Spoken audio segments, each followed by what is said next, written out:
Hello, Changelog world. I'm Jerod, and this is the Changelog, where we feature in-depth discussions with the hackers, the leaders, and the innovators of the software world. You have arrived at our 5th annual State of the Log episode. So sit back, relax, pour a glass of your favorite beverage, and join us for some listener voicemails, highlights, and discussions around our favorite episodes, some must-listens, and of course, the top 5 most listened to episodes of the year. Quick content warning on this one. Adam and I discuss and use a slang word that might be explicit, depending on where you live. We don't bleep it because, well, you'll find out as we go. Now you know ahead of time, just in case you care. Okay, BMC, drop that Changelog theme song on us.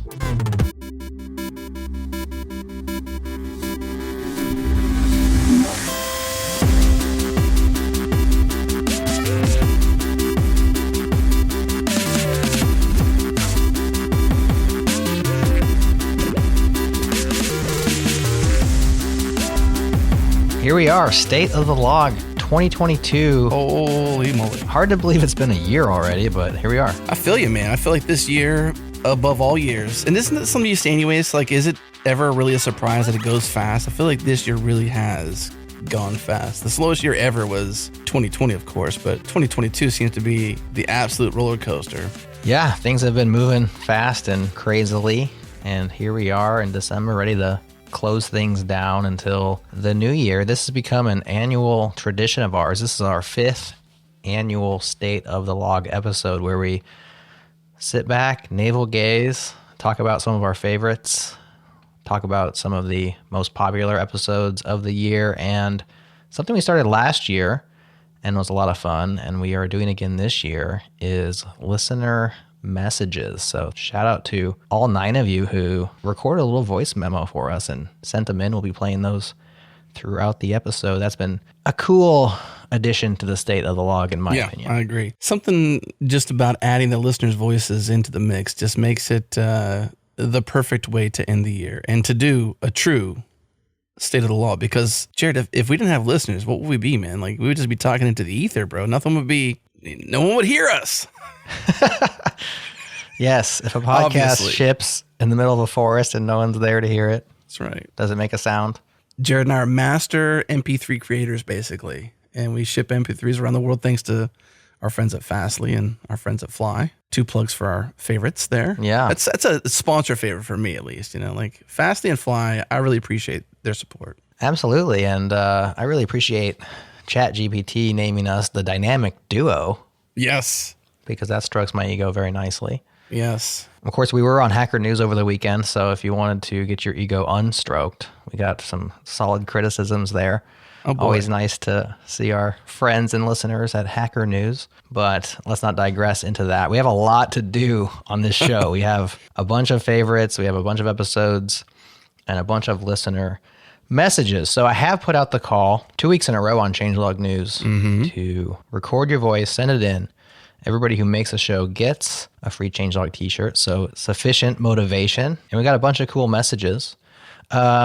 These first 2, which I'll play somewhat back-to-back, didn't listen very closely because we wanted to know what your favorite episode of the Changelog was. And they both submitted favorite episodes, but they weren't of our show. They were of our other shows, which of course we don't care. We think that's awesome.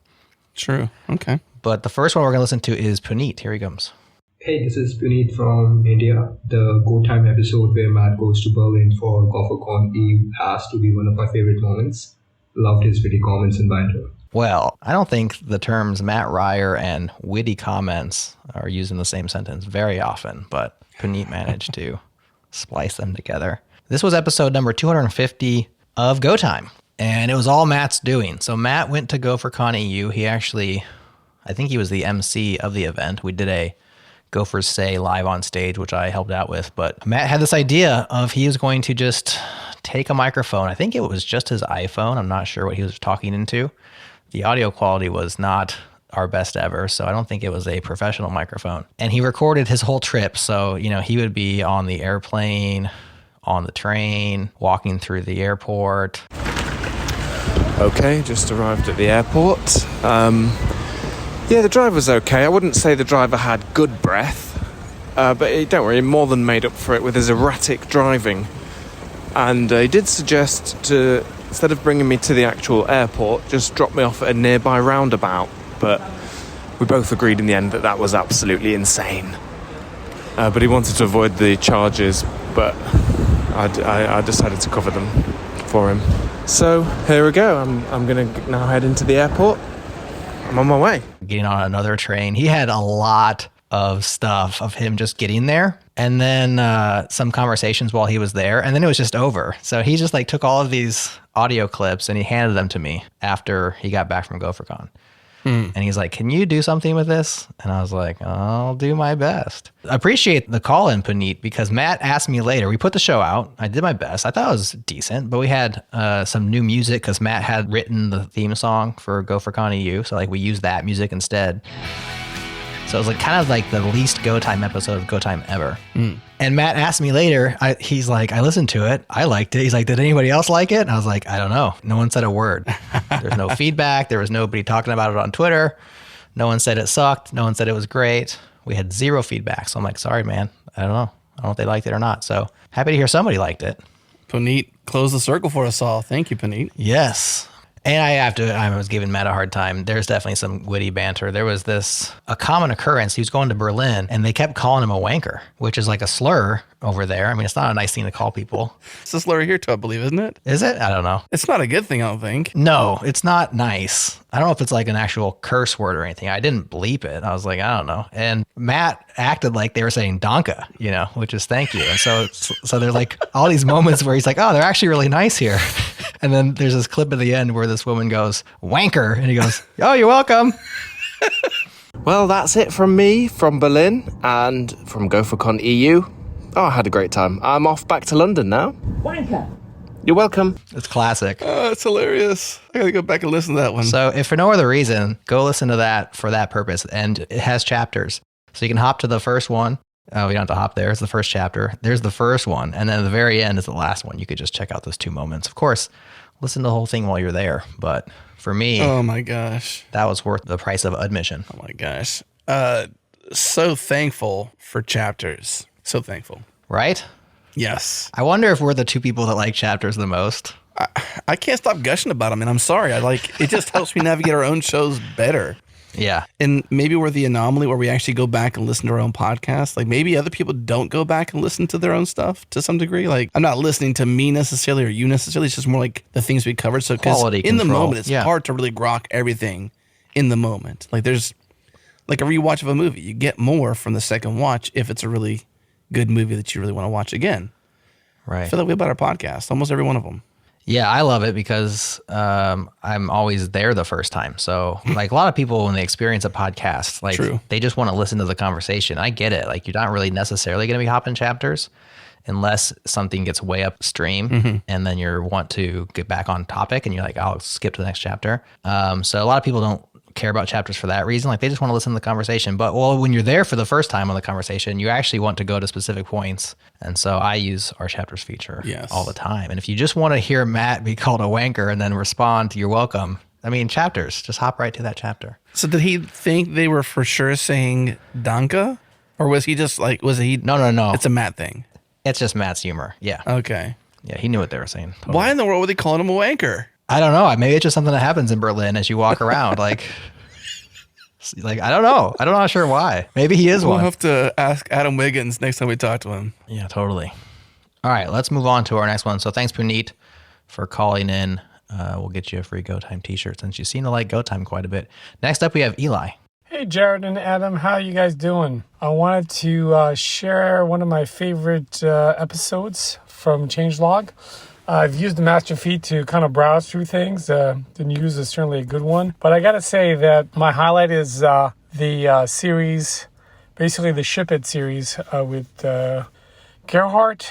And while Kaizen has been awesome, the one that comes to mind as like the tip of the top, so to speak, is Fundamentals with Kelsey Hightower. That episode was amazing just in the sense of how much knowledge Kelsey threw out there. And I have to say, I have to re-listen and look at the transcripts, which is unusual for me. But it was really good. It was really good. And I really like how Gerhard focused in and came back over and over again to different things that Kelsey said and tried really hard to crystallize in terms of a real example what Kelsey was saying. But it was a super dense episode that was like really enjoyable, like almond butter and dark chocolate mixed together and slowly trying to eat that thing. It was just astounding. So well done, and certainly well done with all your other shows, but that was definitely a highlight, and thank you so much for that.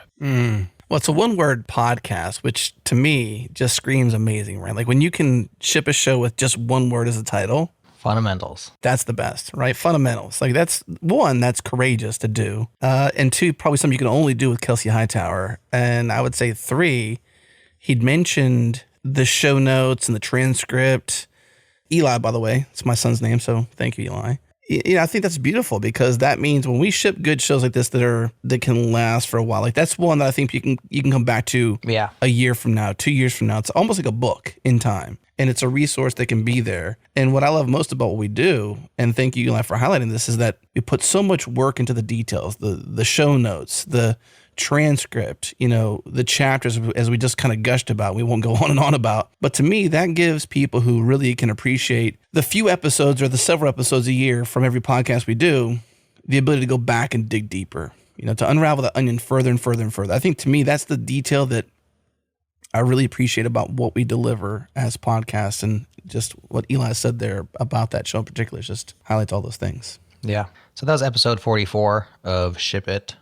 Check it out, shipit.show/44. Also happened to be the most popular episode of the year, which is not a huge surprise because Kelsey just spits hot fire everywhere he goes. And Gerhard really did a good job of drawing that out.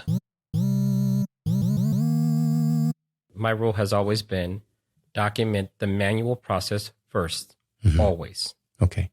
Because if you go and do everything in Puppet, now I got to read Puppet code to see what you're doing. How can I suggest anything better?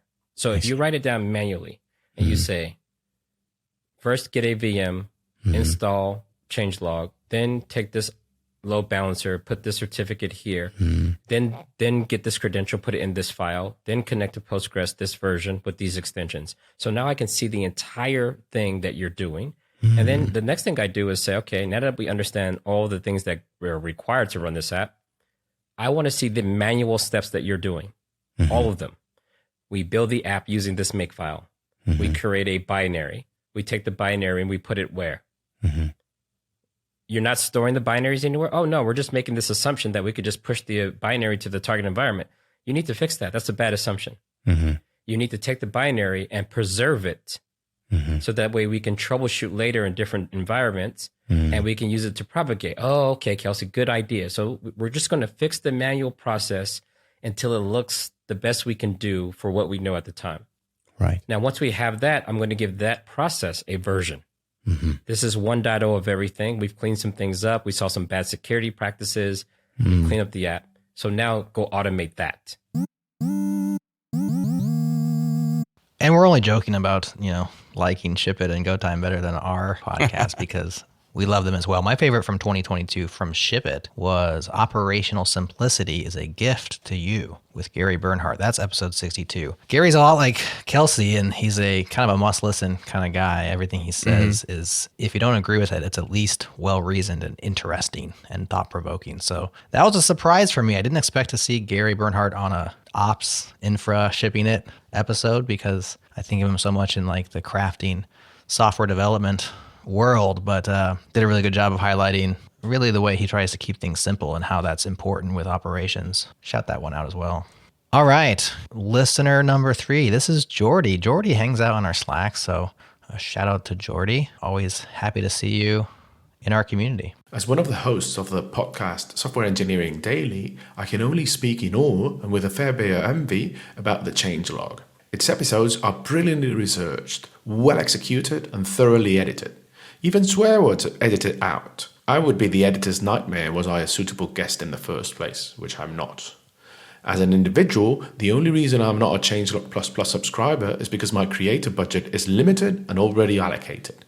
But this decision creeps up my moral judgment machine every now and then, sending regret waves that are increasingly difficult to hold against. In essence, the changelog and all its subsidiaries is a bloody good podcast that anyone in the software industry should listen to.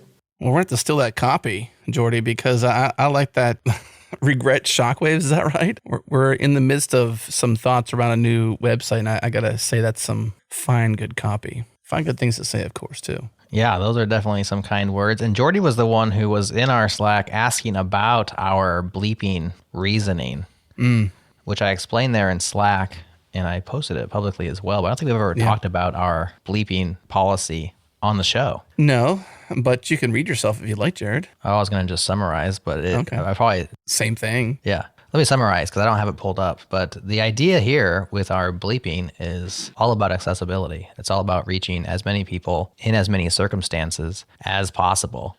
And when it comes to the people that we want to reach, it's not merely adults. It's not merely mature. Sometimes it's sensitive ears. And we want to be able to have people of all ages listen to our shows without fear of coming across something that they don't want to come across. And then when it comes to circumstances, because most of our listeners are adults, there's a circumstance which is quite common when you listen to a lot of podcasts and you have kids, which is that you won't listen with them in earshot. I do this all the time. And one common thing that happens, which is quite frustrating as a parent, is when you have a show which is generally speaking safe for work, safe for sensitive ears. And then all of a sudden, here comes like an F-bomb or something, like right in front of your kids. And you're like, you feel a little bit betrayed because like you just didn't see that coming and you would have, paused it and listened to it later. And so we don't want to betray our listeners' trust so that we keep the explicit tag off of our feed. And in order to do that truthfully, we have to then not have explicits. Now, things slip through here or there. You might find a wanker here, a wanker there. I'm not sure if that's explicit or not. Some things are judgment calls. Yeah. But definitely with sensitive ears and earshot is something that we think about. And we want people to feel free and safe to just listen in their car with the kids around and not worry about something inappropriate. So that's really the reasoning behind it. And I don't know if there's any other reasons for it, Adam. We've done it forever. Yeah. I mean, I think it's a version of what you said, but also just simply to be accessible, the accessibility of it. Right. We don't want just anything possibly inappropriate, even if you're just at a cafe, right? And you're just hanging out there, like for some reason you're that weirdo who's playing it out loud, but that's cool too if you want to share a show like that. Yeah. You know what I mean? Just to sort of make this a safe place for everybody to hang their hat. You can listen to our show wherever you're at, by yourself, while you're running or doing dishes, or in the car with your family, or even your mom. Like, what if you're in the car with your mom and she didn't mind you listening to your favorite podcast, and you're like, I'm listening. Mom's like, what are you listening to?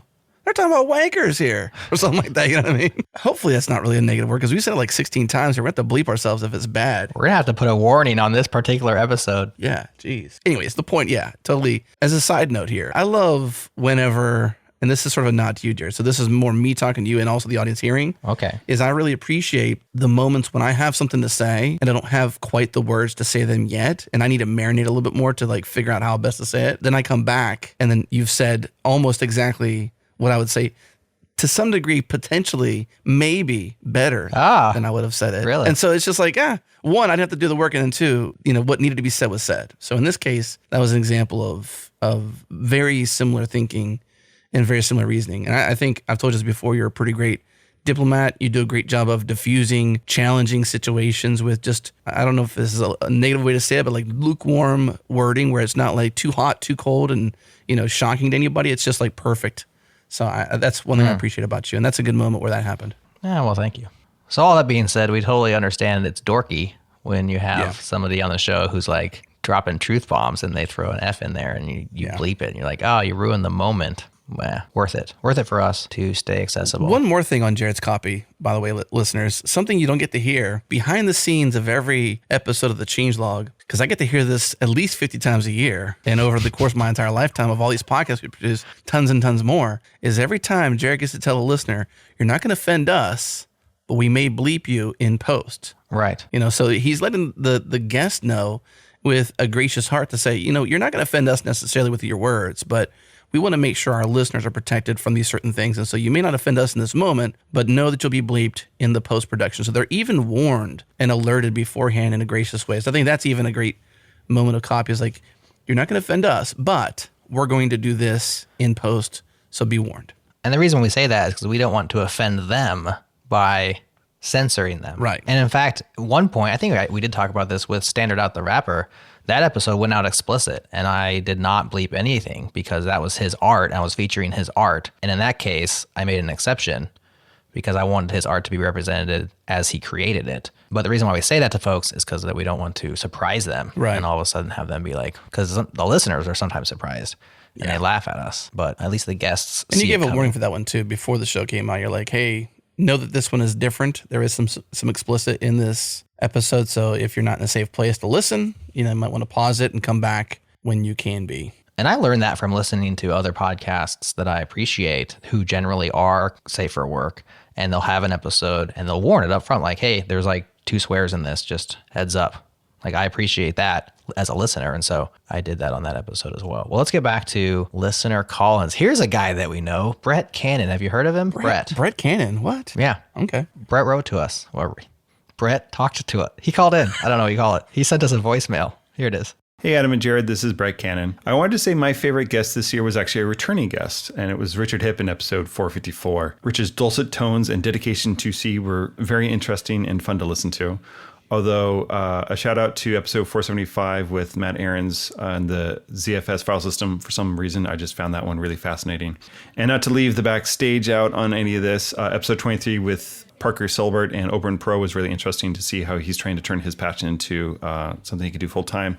And of course, I'd be remiss to not mention episode 18 for Tenet on Backstage. Congrats on 5 years. Of course, he had to get the Tenet drop. For those who didn't listen, Brett yes. was on that episode talking Tenet with heavy spoilers. That's episode 18 of our Backstage podcast, where we talk about pretty much whatever we like. Doesn't have to be necessarily on topic. We don't do it very often, but we want to do it more. Yeah. And one thing I thought was funny about this, so one thing you experience as a podcaster is that everybody listens at their own rate, at their own timing, at their own pace. And oftentimes somebody will listen to an episode that you recorded a long time ago and they'll want to come and talk to you about it.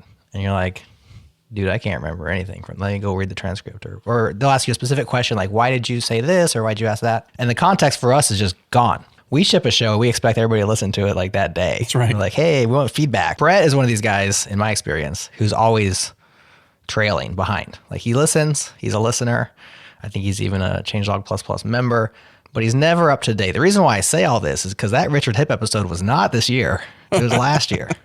Still a good show. His favorite episode from this year was last year, but was a good one, of course. Anytime you get Richard Hipp on the podcast, it's going to be interesting. We published it August 19th, 2021, and it was a phenomenal episode. Yep. We didn't just talk about SQLite. We talked about Alt HPD and also Fossil. Fossil, yeah. And then also last year, Tenet with heavy spoilers. That was a fun show to kind of coordinate because, I don't know, I just behind the scenes, I had just been like marinating deeply on Tenet. There was just so many layers to it. And heavy spoilers, Paul from Heavy Spoilers on YouTube, he was just really doing a great job of like keeping me, I guess informed, so to speak. He was one of many, but I was like, let's get somebody who's quote unquote an expert at such and such film. Right. In this case, Tenet, and let's do a show about it. Informed with the theories, right? Right. With all of the Precisely. different theories of and interpretations of it. And so Paul, of course, said, yeah. And in good fashion, Brett Cannon came back on because when we do a backstage about a film, I think at this point, Brett would be offended if he wasn't part of that show, right? I think so. And he'd need like a first right of refusal at least. If we do John Wick 4, just the two of us, I mean, we'll probably lose Brett as a friend.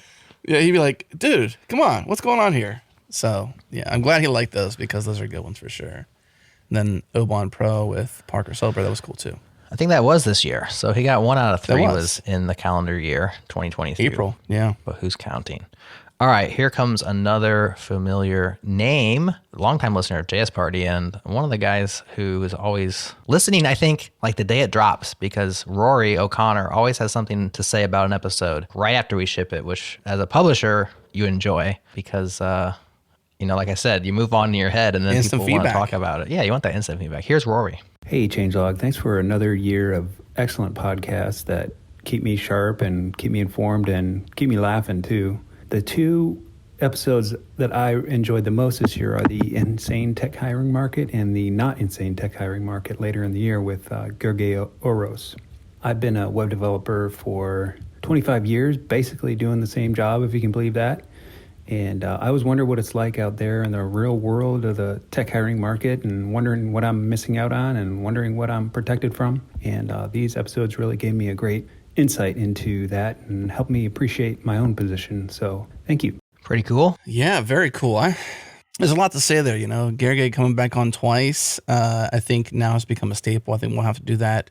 It has been annual, and I think we've kind of planned it somewhat annually, but he's been busy, so he almost didn't make it this year. But I'm like, we cannot not have you on considering the massive change. And then the subtle title change was just super cool to pull off. But yeah, Roy, appreciate listening to both of those episodes. And even for me too, like just being informed about the ins and outs of what's happening in the hiring space. And I think Gergely does a great job of covering that. I believe I even gushed a little bit on that episode because I just wanted to be, you know, thankful to him in person. And we were there talking to him in person because he does a great job of like covering the details. Like that's not a bone in me to do that.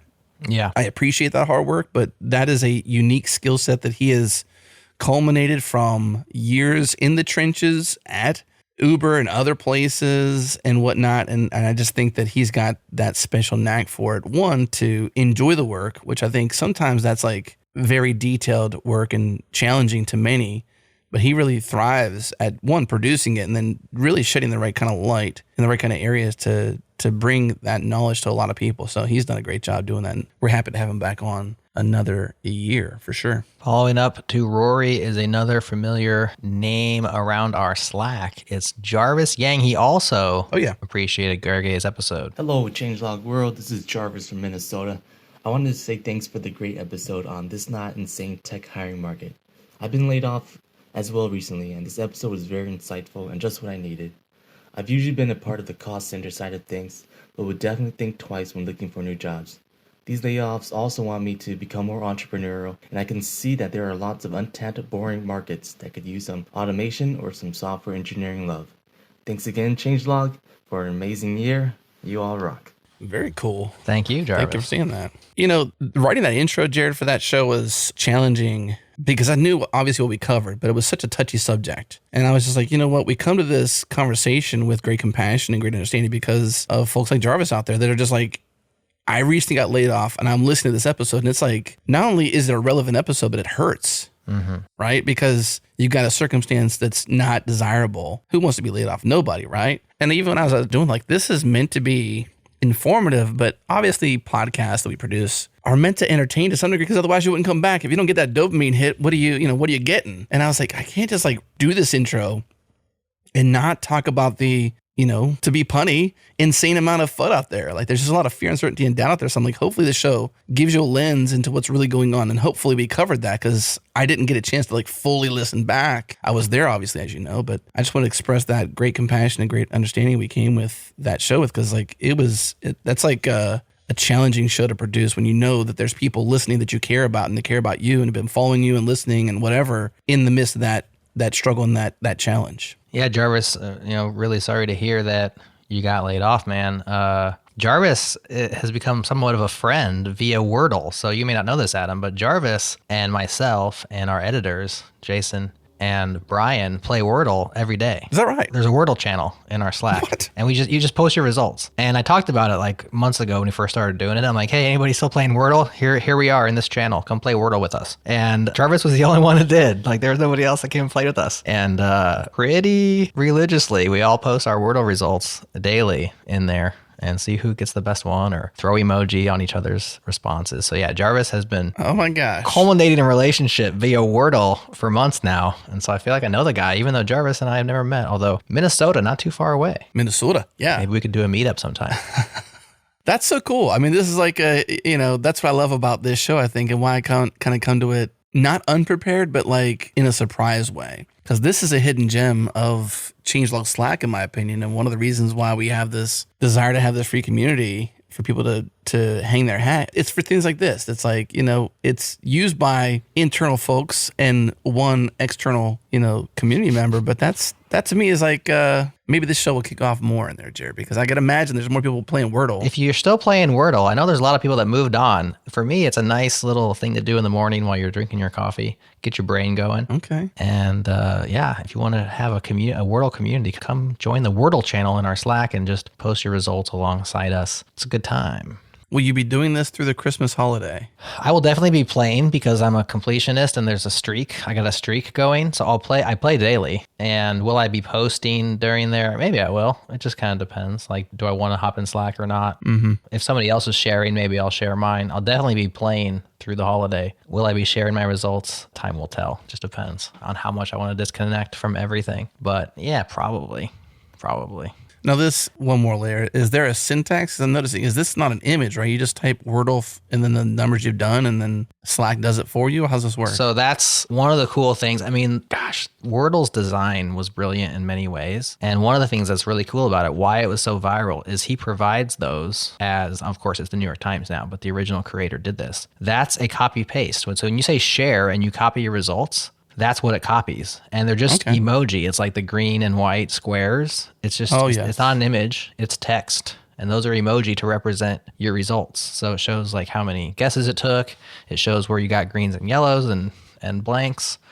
And so no one's typing that out. We just hit copy and paste. That's so cool. The other cool thing about it is you can share your results without ruining the Wordle because it doesn't actually share the answer or anything. It just shares like an image of how you did, but not the letters you guessed. Anyways, lots of brilliant stuff built into Wordle. The most brilliant of which is the daily cadence, where you can play once a day and everybody plays the exact same puzzle. I mean, he didn't invent that, of course, the crossword puzzle. New York Times crossword puzzle is famous for such things. All right, let's move on. Here we have another return caller, Rusty Glue, who called in last year, back with another voicemail. I just want to say big thanks to Annie Sexton from the episode 480. After listening to that episode, I had finally started using Git rebase and Git reset. Although I don't really follow her Git flow strategy, I still find the interview very useful to me to get to the new level with Git. And also big thanks to you, Adam and Jerod, for doing all of the shows. Last year I got Practical AI t-shirt, and this year I'm hoping for a changelog t-shirt. Very cool. Hopefully you get that t-shirt. And you will, because you're going to get a coupon code. That's right. I guess email it or something to you, so too easy. Yeah, we'll email them out, the coupon code. We ship globally. Yeah, so that's episode 480, Get Your Reset On with Annie Sexton.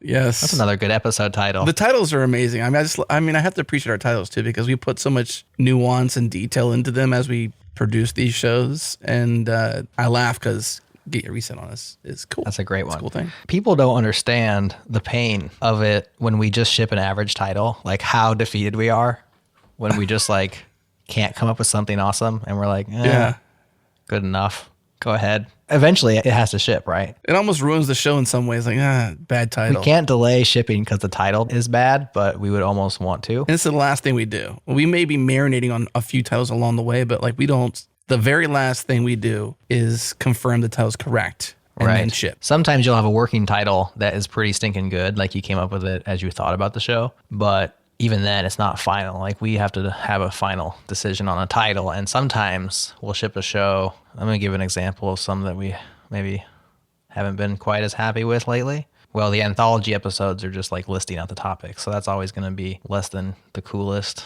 Linux myth busting and retro gaming. Like, that's when you know we couldn't think of a title. Like, that just describes what the two topics were of the show. Yeah. That one.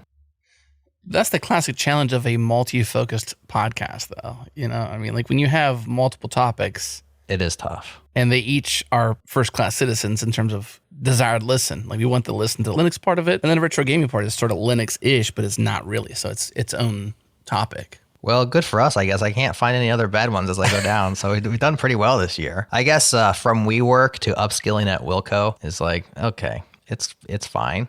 It's not like building tiny multi-platform apps with Towery and web tech. Descriptive, but not like gonna knock your socks off. Like it has a title should actually be like, oh, that's cool. Yeah. Anyways. Just because I'm here, I really appreciate this one too, is Building Reflect at Sea.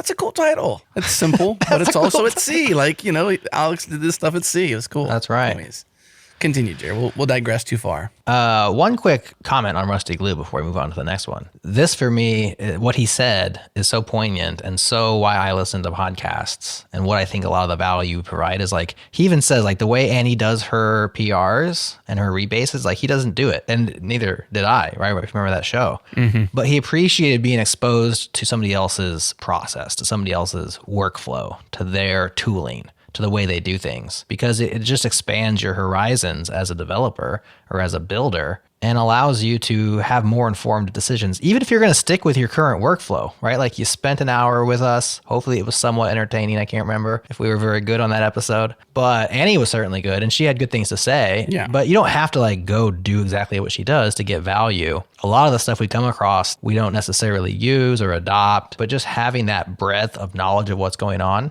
and what people are doing and what they're thinking about, I think it's super cool. Mm-hmm. So I'm happy that Rusty also appreciates that, even though he didn't necessarily adopt the style. I think this brings up a question of what's the best way to collaborate at all? Is it always that you're on the same branch? Or because in a situation like this, it depends on if you're touching the same files, then it can be a little bit tricky. Mm-hmm. But if you're not, I think that there's always a benefit in just having completely separate branches. I've never done that before, so this is like new thought process to me. I don't see why it wouldn't be good. I just have never done it that way. When you're touching the same files, it can be tricky, and I would probably reevaluate who's doing what. Your life, because it's really trying to reevaluate if this is better left to one person or if it really needs to be collaborated on by two people. But if you're touching relatively different files, then just creating different branches and merging them in separately, then that also saves you a lot of the headache of what happens if I force push and stuff. I know a lot of people have opinions about not force pushing, and they're welcome to those opinions. My opinion is once you have more than one person pushing to the same branch, you should be done with your force pushing. Right, exactly. Just because it's causing them more work if you're doing that. I have no problem with it if you're on your own branch. Mm-hmm. And, Yeah, same with me. I mean, I'll force push all day long to my own repos, man. There's ain't nobody there to get upset. That's right. Pushing nobody around. I'm glad you said that too, because that was the challenge with that show, because it wasn't meant to be like, this is the way. It was more like Annie defined a way, shared it through the Render blog. It impacted a lot of people, and it made you think differently about the, I guess, amount of effort you put into each individual commit message, because like in her case, she mentions she's got ADHD, and her thinking process, it actually distracts her from creating better, more useful code because she's got to stop, and it cuts her flow, and she's learned this. And, this is also an example of like sharing what you learn too, despite the uncomfortability of, expressing something about yourself that may be different or uncomfortable, whatever. Like she shared this information, and I think it really impacted her and impacted others too, but you may not adopt the process, but it informs you on how to define your own, which I think is cool. Absolutely. Here comes our next listener voicemail. Hey everyone, love the changelog, and thanks for all the work put into it. I listen to it all the time, driving into work. There are so many great episodes this year, from making the command line glamorous with Charm, to the future of building servers with Oxide and Brian. That said, my favorite episode from this year has to be the lessons learned from auditing startups with Ken from PKC Security. There's so much there to apply within the startup that I'm helping to build, and it was also learned from the patterns of successful and less successful startups that they worked with over the years. Thanks again. That was listener Sean. This episode almost made my top 5. Oh, really? It was so close. I love that episode. The one reason why I go back to it and I think about it and it doesn't make my top 5 is because it was so stinking long. Like I was exhausted by the end of that episode, which was really my doing, because I said we're going to go through all of these. Remember that? I said we're going to make it through all of them. Yes. And it turned out there was just a lot to say about a lot of them. I'm not sure what the runtime is, but I remember just being like 100 minutes. Yeah, so that's pretty long. Longer than an hour and a half, hour and 40. That's a long episode of the changelog. I was exhausted. I can't talk that long and survive. And so that's what I think about, even though the content I thought was pretty solid. And obviously Sean, our listener who just called in, got value out of it because he's working in a similar world and learned a lot. So happy to hear that. Well, the sad part is, Jerod, is this is pre-chapters. So maybe you'd like it better if you had some chapters to jump around to. So inaccessible. We need accessibility. Right? When you're just right? like waiting in the minutia, perceived minutia, unless you actually listen to it and find value as minutia. Until then, you're just waiting in the sea of podcasts. You need some waypoints. That'd be an easy one to waypoint because we go number by number through his post. Like, wasn't it like 20 lessons or 19 or something? There's a whole bunch of them, and we went like one through the next. And so it'd be easy to chapter that because you just chapter it based on the topic. Maybe somebody should go back and do that. Open source those chapters. Maybe you should go back and do that.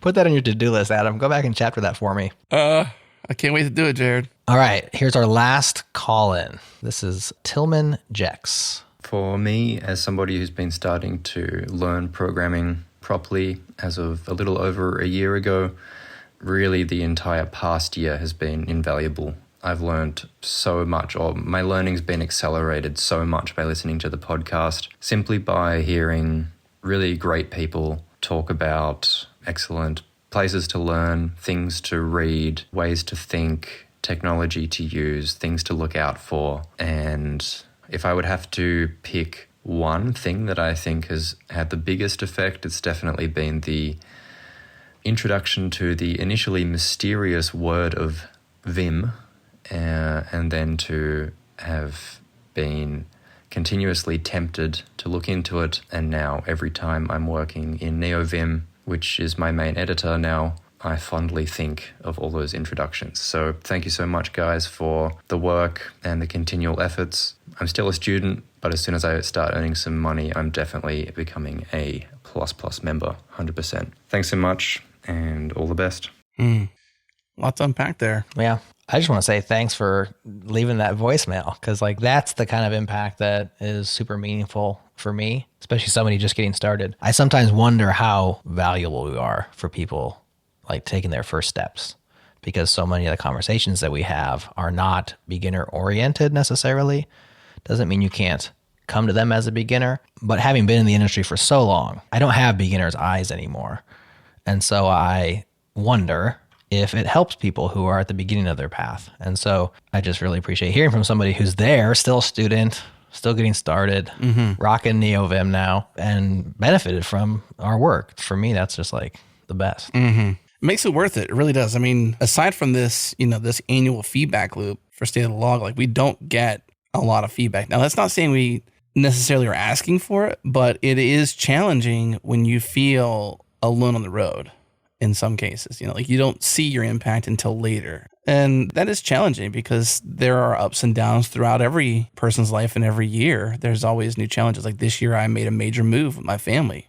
It's been a challenging year family-wise, just with that move. A lot of change in that. And so life is hard enough without major change. And whenever you don't have that feedback loop, it's easy to sort of like let the quote unquote dark voice take over to some degree or have higher importance.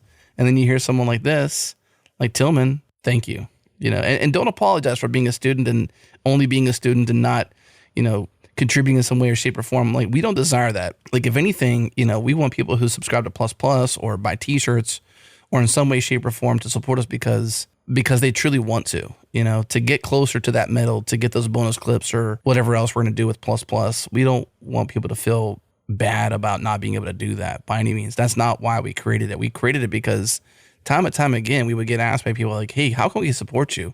How can we help make sure that you stick around and do more cool stuff? And we thought, well, the only way we could do that is by giving you value. We don't want you to just give us. In the majority of the way we survive as a business is through great sponsorships and great relationships with brands. And our relationship so far hasn't really been to invite folks like Tillman and others to support us directly. And Changelog++ was a way for that. But it's not meant to make you feel bad, Tillman. So you'll have your time. And, when that time comes around, join ++.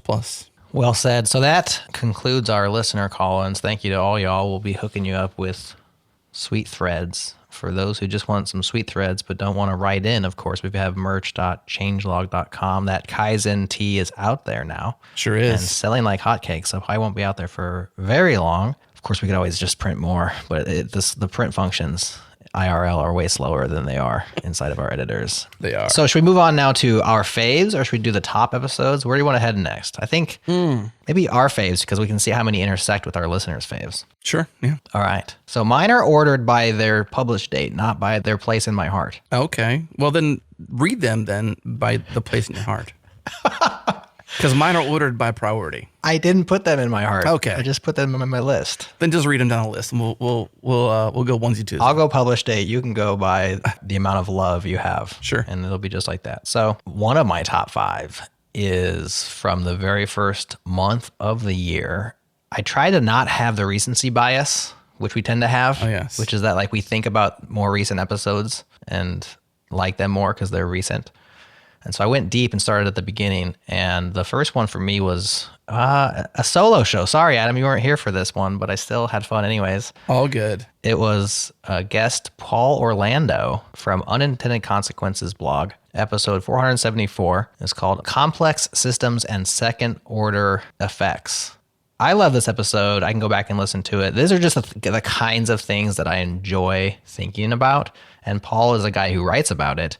And so he's already thought about these things and way deeper than I have. Like I think about them at this shallow level, but to have somebody who thinks about the unintended consequences of complex systems, which are the systems that we work on and things that happen despite our best efforts or because we overlooked something or as perhaps some sort of oddity in the world, what actually takes place. And so important for us as software developers. We have so much leverage in our work, right? We can make small changes that have huge consequences. And, well, those are just enjoyable conversations to have the what ifs and the whys and the how these things happen. The story behind the Cobra effect is something that, as far as we know, never happened. But the story is during colonial India. So when the British were in India, some British administrator decided that they wanted to reduce or eliminate the number of cobras. Maybe this is in Delhi. I'm not sure where. And so to try to achieve that goal, they put up a bounty. And they say, okay, I'm going to pay a bounty if you show up with a cobra skin. And that's going to get rid of the cobras, right? And then the story, of course, is, well, people discovered, so I should just raise cobras and turn them in for the bounty and raise more cobras and turn them in. And then the British realize what's happening. They eliminate the bounty, and then everybody releases the cobras. And so you have a worse problem than you had before. I thought that episode was really good. I think it would have been better with you there. I'm not sure why you weren't there. It was back in January, but I think I know why. I think this is recorded December 30th. Thankfully, we record the recorded date, not just the published date. Right. And that's December 30th, 2021. And I think we got COVID over Christmas that year. So I think I may have still been recovering potentially. I don't know. Yeah. I'm blaming COVID. It's easy to blame COVID, right? Yeah, COVID.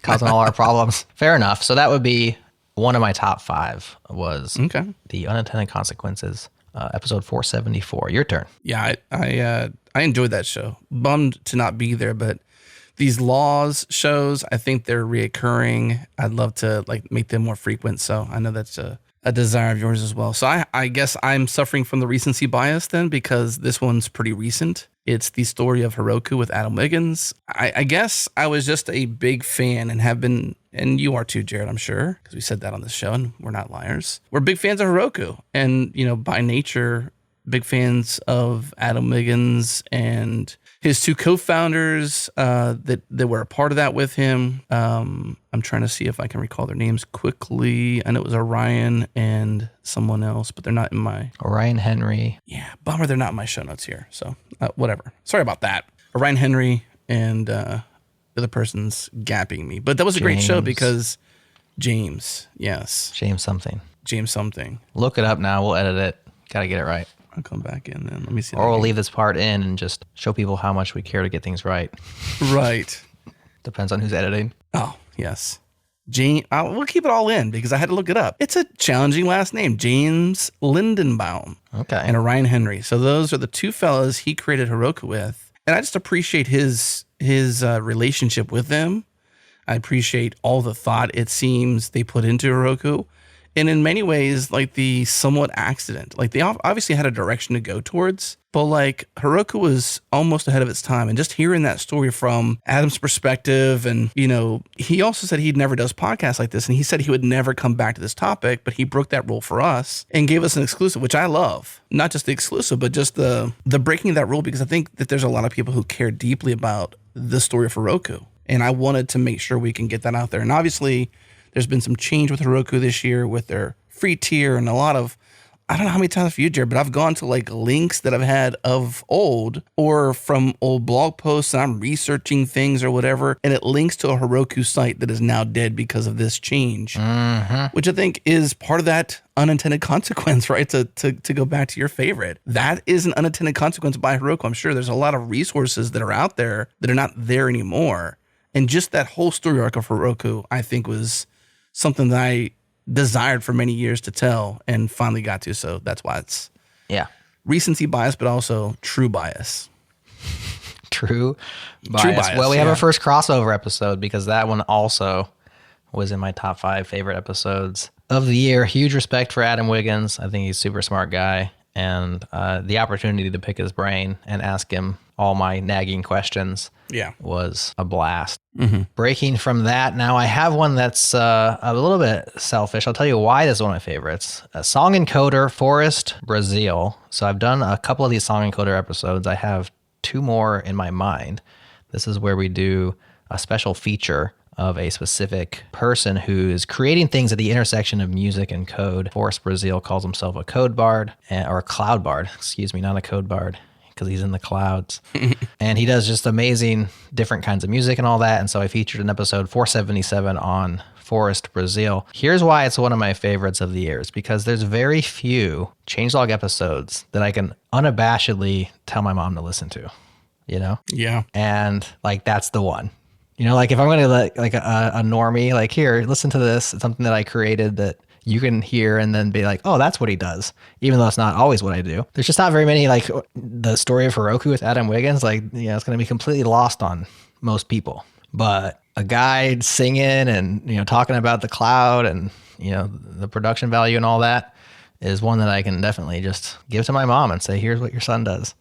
And she can be proud of me. So that's why it made my list, is because it's just kind of a standout in that way, as it appeals to more people than what most of our shows appeal to. It also goes like a couple layers deeper than like, I guess, just your expectation of a podcast like this, because it showcases that, I wouldn't say true art, but like it's art beyond art, like creating code and creating software and building companies around software tech and all that good stuff. Like that's a true art for sure. But then to create art on top of that art, like singing like Forrest does, like, I think that's meta, you know? It is. It's super cool. And he's so talented. I mean, he's a classically trained musician, and he has all these different styles that he can apply. And he's singing about software and AWS and Azure and all of these things. And it's like, I love things that operate at this unique intersection where it's like, there's probably nobody else that can do that, right? Like there's nobody else who has both of those skill sets and can bring them together. And so those people are like pure gold. Pure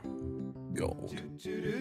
My day was going great, just pushed a code update, but then the pager started humming. Oops, did I just delete half the production fleet? That sinking feeling's coming from deep within my plumbing. Now my life is flashing, hope my boss will show compassion, and I really, really need someone to say, hey, hey, it's gonna be okay. You didn't just set fire to your resume. This happens to the best, try not to get too stressed. It'll be an awesome story someday. I tweaked a small config, turns out that it was big, and now my app has been beheaded. Whoa, when I do something wrong, I fear I don't belong. How can the world forget it? We're trending now on Reddit. Oh, mistakes will find you, but you've got a team behind you. Oh, so fix the process, yes, but don't dismay. Oh, hey, hey, it's gonna be okay. We'll do a full post-mortem some other day. It was a swing and miss, but we will learn from this, and we'll all be better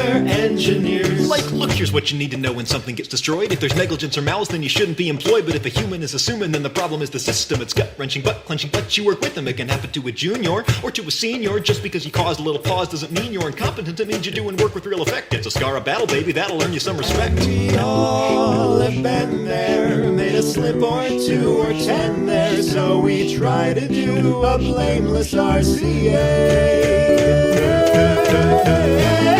It's gonna be okay. You will still be here when this blows away. We've all screwed something up, so welcome to the club. We would love to hear your story. Hey, it's gonna be okay. You will still be here when this blows away. We've all screwed something up, so welcome to the club. We would love to hear your story someday. What else you got? Well, I'm going to concur with Brett Cannon because, I'm a fan of ZFS. I've been thinking a lot about like my Linux story arc too, because I've dove deeper into Linux this year. I want to say, thanks to 45 Drives, we have some work coming up in 2023 with them. I'm a big fan of 45drives.com and all the hardware they put out there. Amazing. I mean, you can go build any one of their machines. That's what I love about their stuff is that you can go build a 45 drive system on your own if you wanted to, but it's just best just to buy because they built it. Anyways, that's what got me into ZFS because it is the first time that I had a backplane that was suitable for an array of 15 drives. And I was like, okay, let's learn ZFS. And so I learned ZFS and I got deeper into it. And then I kind of got bored because ZFS is just so good. Right. There's not much administration, really. I mean, you can scrub once a month or twice a month like I do, just to make sure that your data is truly, good to go. But it's pretty easy to run. And so I was like, let me talk to Matt. Matt Ahrens is one of the co-creators of the original ZFS project. And not only am I gushing about ZFS, but also its history in some microsystems. There's a lot of scrutiny around licensing, which I'm not really super clear on, but as a technology, I love ZFS. I think it's super awesome for managing, RAID arrays, etc. Super cool. So anyways, talking to Matt was awesome. And then digging into that with him. And one thing that I hope comes out of next year, 2023, is getting to work with Matt on expanding the RAID array we have a bit more, potentially doing a Ceph cluster with a ZFS send and receive to have a backup, an on-site, duplication backup of our ZFS array, and then some other fun stuff. So let's just tease that for a bit. So I love Matt. I love the work he put into it. And then I'm looking forward to some cool stuff coming out of this year with digging further into ZFS. Definitely a solid episode.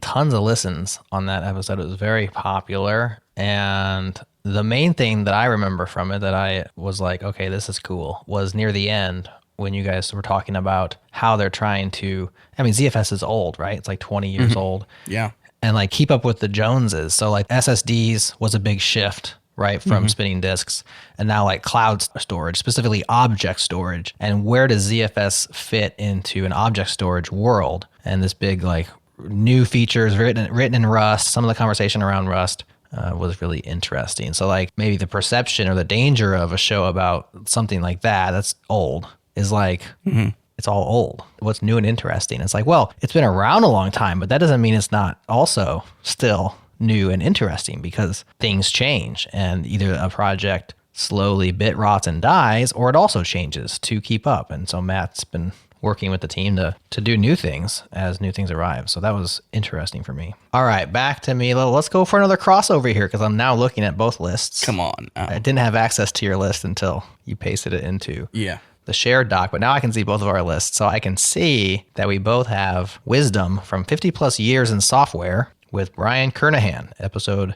484. And if I was absolutely forced to just pick one episode from this year, that's the one that I would have picked. Guy's a living legend.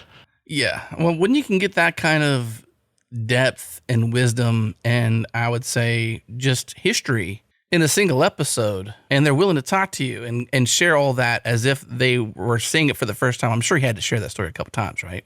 Yeah. He's writing a book on it. I bought his book on Unix systems. Yeah, I think Linux is just super cool, and it's just taken me a long time to really fully grasp it to the depths of it, Yeah. The distros. It's easy to be overwhelmed by the world of Linux, because it's a lot of moving targets. But really, when you dumb it down or when you simplify it, so to speak, it's pretty simple, but you got to have that wisdom. 50 plus years, where it came from, Bell Labs, etc. I mean, that's super cool history to go into.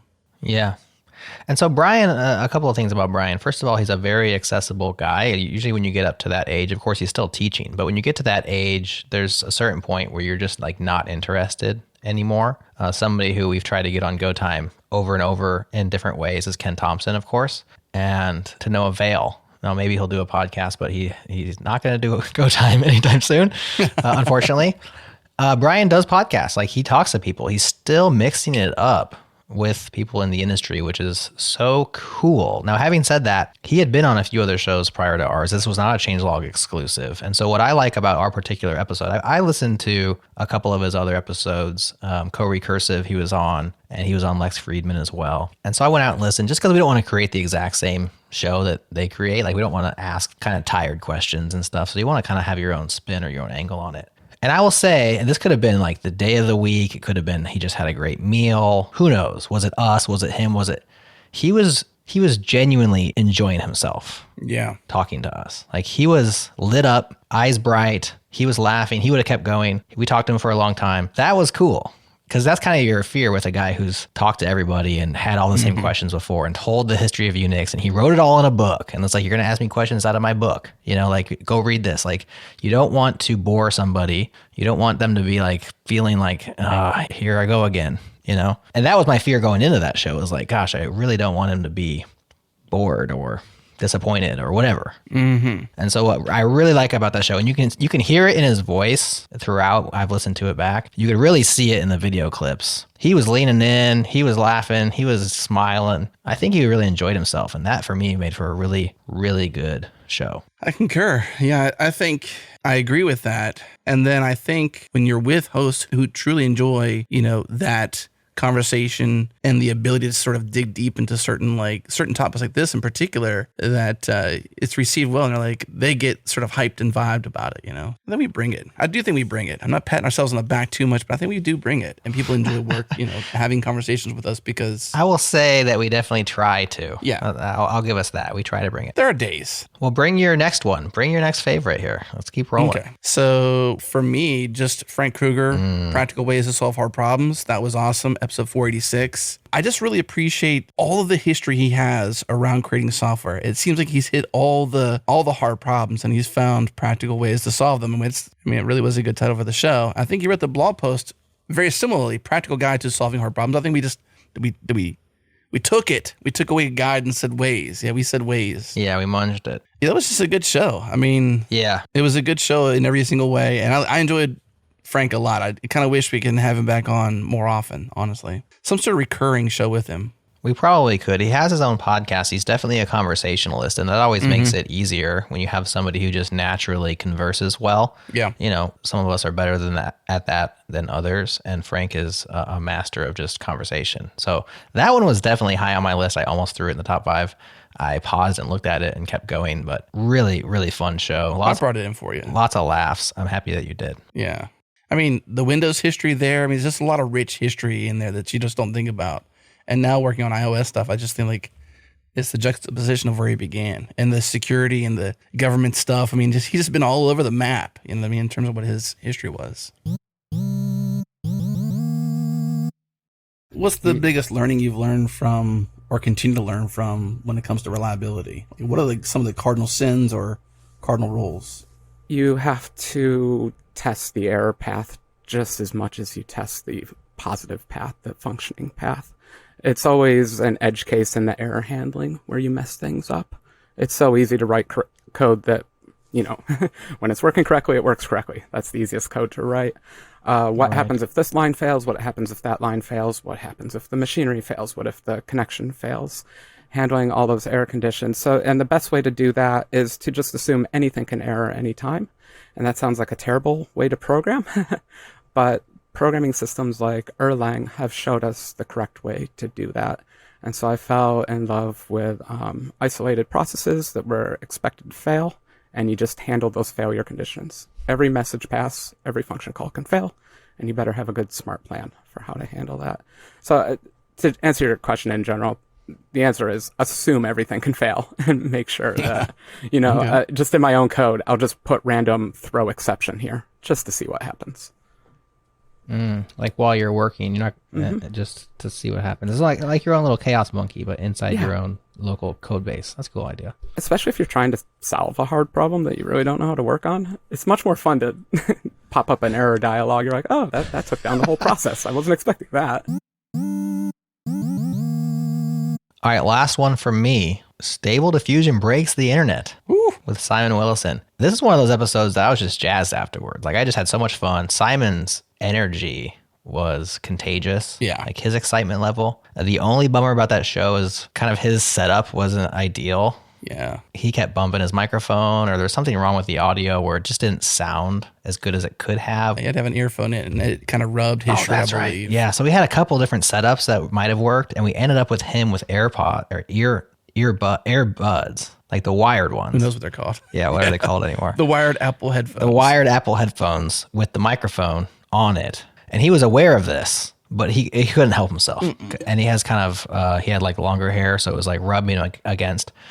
And he managed it for the most part. Those particular things, you have to hold it. Otherwise, it's going to rub against your shirt. It's going to rub against your chin, your beard if you have one, your long hair if you have long hair. And we warned him, like, that's the only problem. And he held it together for the most part. As it gets near the end, there's way more of those where it's just like sound ruffles. And you're like, doggone it. This was like a perfect episode. Yeah. If it weren't for that. So that sucks, but I can set that aside because the information that he spat, the excitement level, the timing of the episode was really good. Just pure fun. I just loved it. I would have him back on anytime.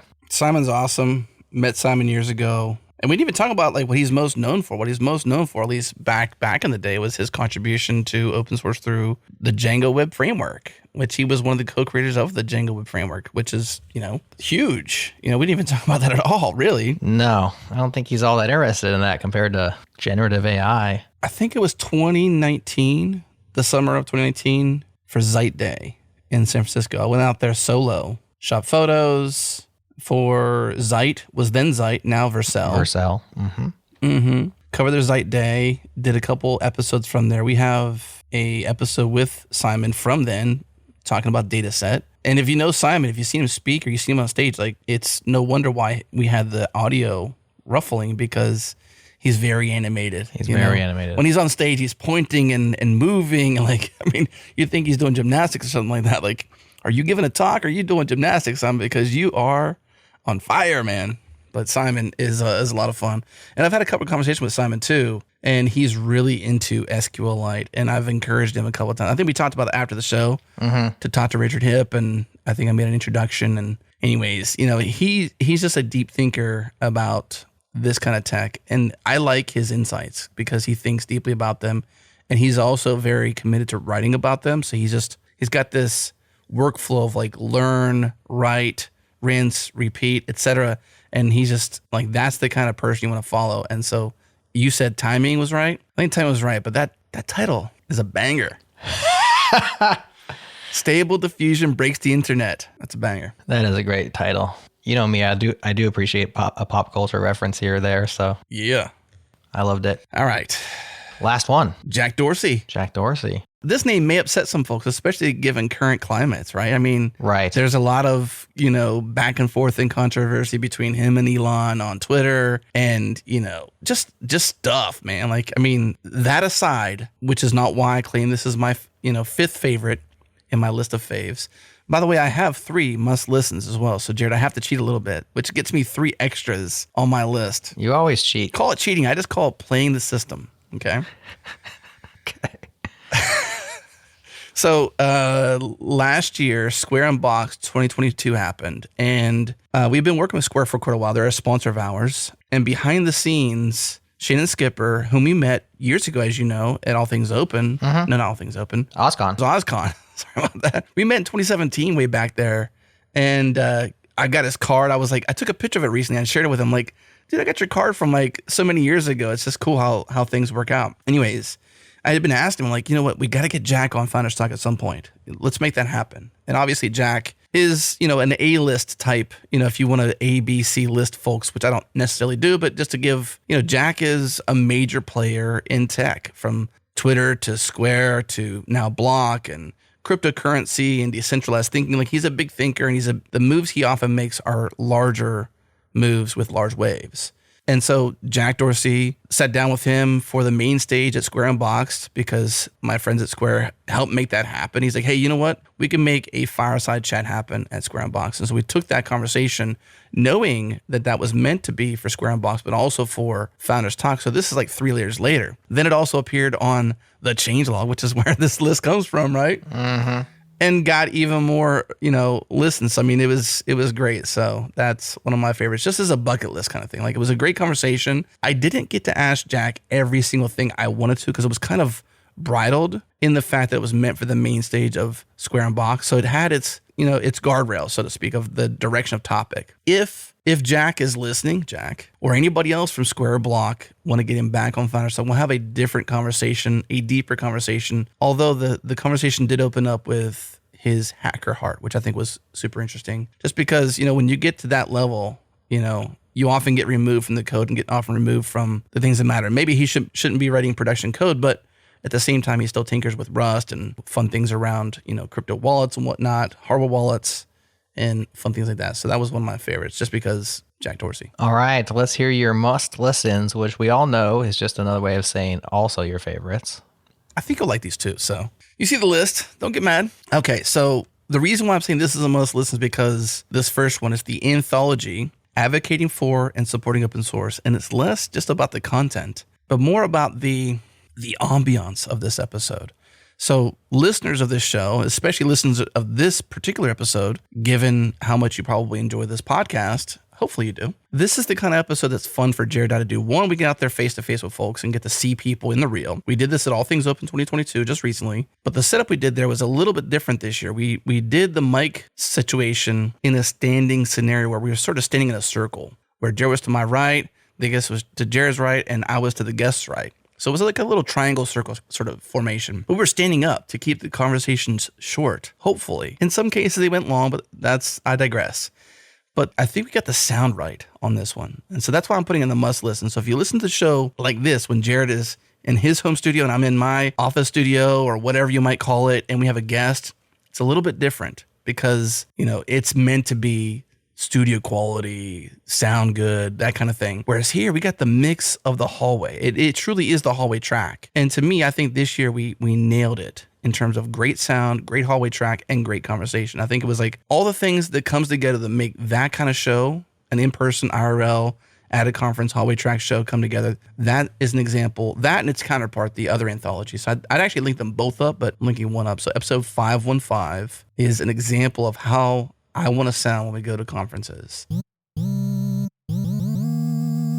I do like the way you describe the difference between technical and non-technical skills in a way that's easy to understand. The technical skills are what we know, and the non-technical skills are who we are. We have tried and true methods for changing what we know, right? Like you put your head in a book and you read it, or you go get some experience. Changing who you are can be a more difficult matter. Do you have any advice on changing yourself so that you improve your skills? No, and I think unfortunately over the last 3-4 years is where there are courses coming up where they talk about these non-technical skills, that why they are critical. Yeah. But there is not a whole lot of material over there. I would say my personality has changed, evolved over the last few years as I have started listening to these podcasts. So I would really encourage people to start reading about it. Right. And sometimes you don't realize how consciously or subconsciously it starts impacting you. The second one, a guided tour through ID3 Esoterica with Lars Wickman. You can say his name. I'm going to Americanize it. I'm from Texas. I can't be bothered with enunciations. I'm sorry, Lars. That was a good show. I mean, I thoroughly enjoyed it. I thought how entertaining and enjoyable can we make this show? right? But thankfully, he wrote a lot about it, and he was just as encouraged by all the research he had done. And to me, like, if you care about this show in particular, State of the Log, then that's the show you should go back. It's a must listen for those reasons. It's a navel gaze, but it's a technological navel gaze. Yes. Because we just look at ID3s, and who else should care besides people who create MP3s like we do? Almost nobody else. But if you enjoy the Annie Sexton show and you just enjoy the osmosis of the conversation that you get to hear, then you'll love that show. And then I think the last one for me just was the icing on the cake. The Legacy of CSS Tricks with Chris Collier. That was awesome. Getting to like go back and talk through the DigitalOcean acquisition and, you know, creating CSS Tricks and his journey as a creator, etc., was super cool. So that was it. All right, I got some must listens. Oh my gosh. If you can do it, I can do it. Do it. I'm going to grab a must listen from our other podcasts. So one from each. I already mentioned Ship It's. I think the show with Gary Bernhardt is a must listen, even if you don't listen to Ship It. From JS Party, episode 244. So we have one of our formats on JS Party is called Yep Nope, which is a nod to yepnope.js, an old feature detection library by one of our retired JS Party panelists. And it's a debate show. And we had a great one this year called the Spicy React Debate Show. And this was based on a blog post by Josh Collinsworth called The Self-Fulfilling Prophecy of React, in which he says React isn't great at anything except being popular. See how spicy that is? Very spicy. And so we invited Josh on. We made the premise, is React only great at being popular? And we teamed him up with a few of our panelists and had a good old-fashioned yep, nope debate. Hilarity ensues, a lot of interesting insight ensue. That's a must listen for JS Party episode 244. You know why React is so high in satisfaction? Because it's so complicated to use, it makes you feel like you're a total ninja when you're using it. Feel called out. When really all you're doing is using 10 lines to solve a 2-line problem. It makes you jump through so many hoops that you feel like you're on American Ninja Warrior reaching the top of that giant thing just for writing a little bit of code, when really they made you do this. This was just solving a web problem.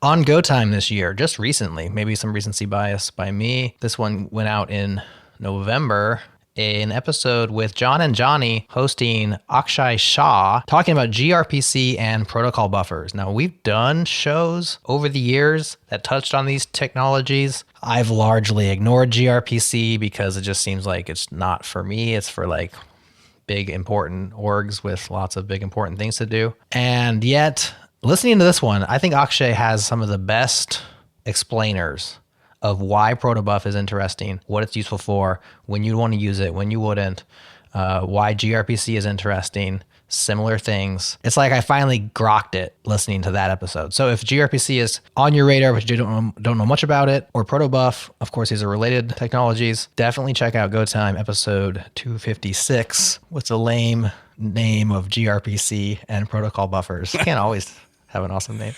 Can't win them all, Jerod. That's one of those ones you're like, man, missed the mark on that title. Yep. But you can't get clever sometimes. I mean, sometimes you have to be on the point, right? You can't get clever every time. Sometimes you just call it what it is.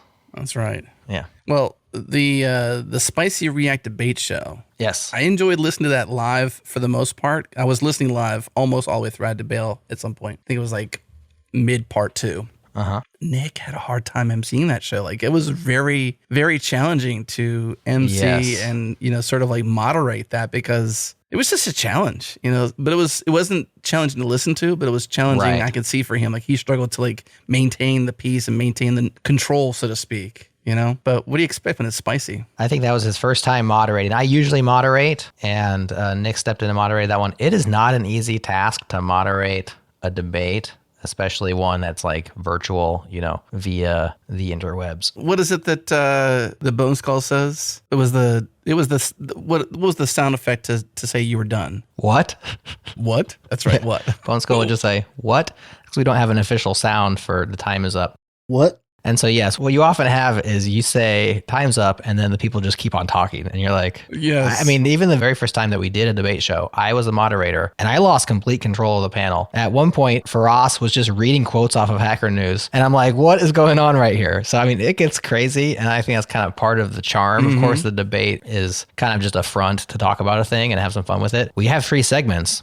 The first two segments is the formal debate. And then on the third segment of the show, we actually talk about what they really think, because you don't debate what you believe. You debate what we assign you to, right? So like you have to represent the premise or be against the premise based on assignment, not based on your actual feelings. And so that's always just fun. Like, can I debate this even if I disagree with it? But thankfully the third segment's there for us to actually talk about what people really think. And that's usually a much more nuanced and interesting, but less funny and crazy conversation. I appreciate the assignment from a listener's perspective, because I know it puts the person who's debating the opposite of how they feel out of their norm. And it almost shows their depth even more so for like, you know, what they know and what they don't know and what they know about their positives, because it's hard, but also kind of easy in some ways to flip the script and say, okay, I know the reasons why this is not good. So just reverse it.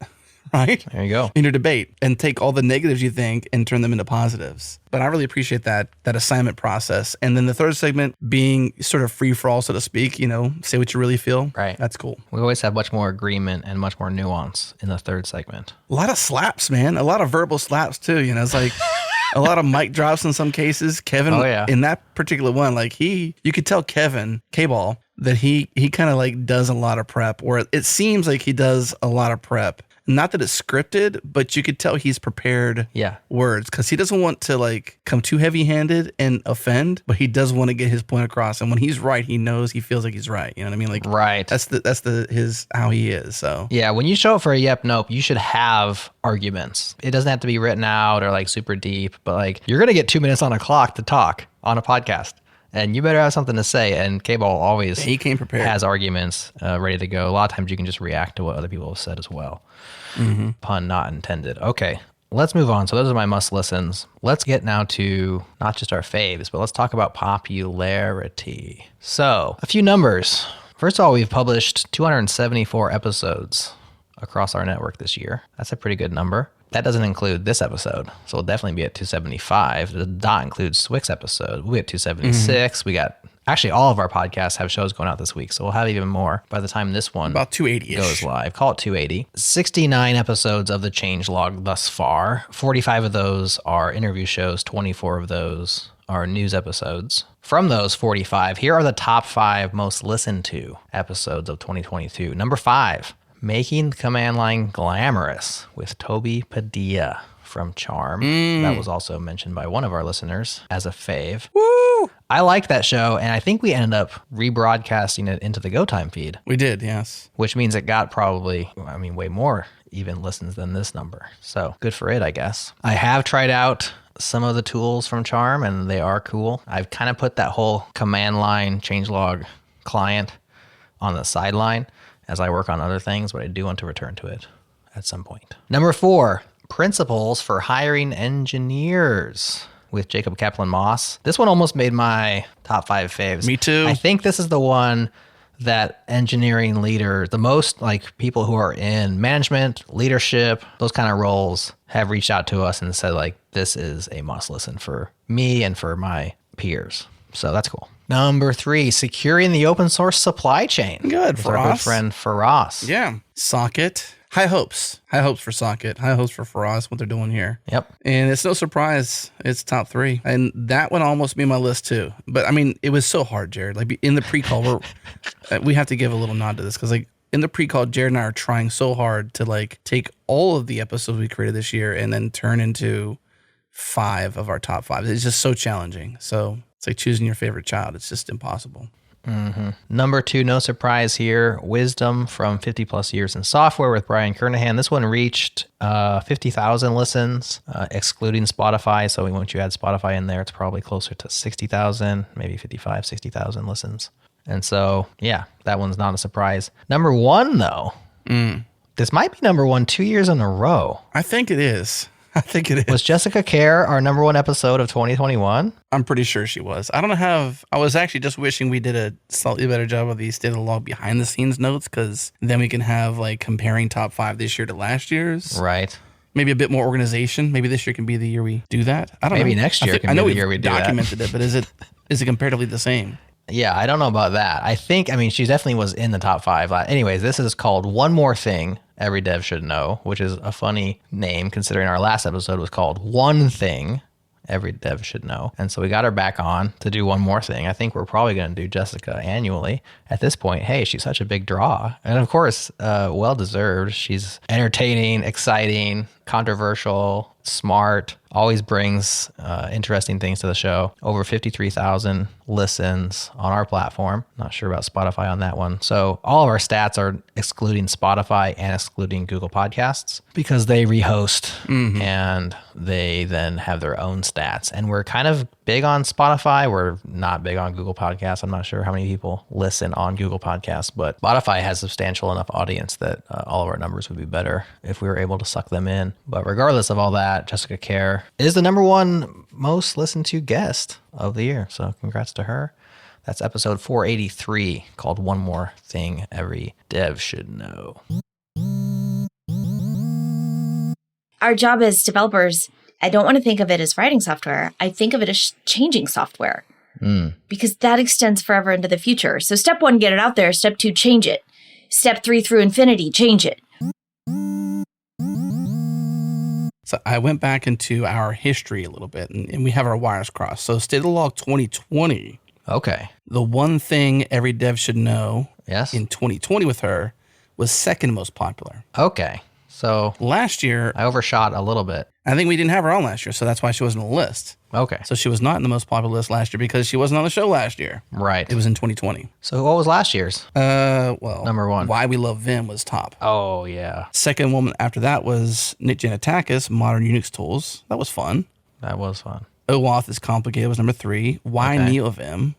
Right. Trailing at #4. And then Lessons from 10,000 Hours of Programming was #5. Yeah, that's a good one. That's a good top 5 right there, if you ask me. That is.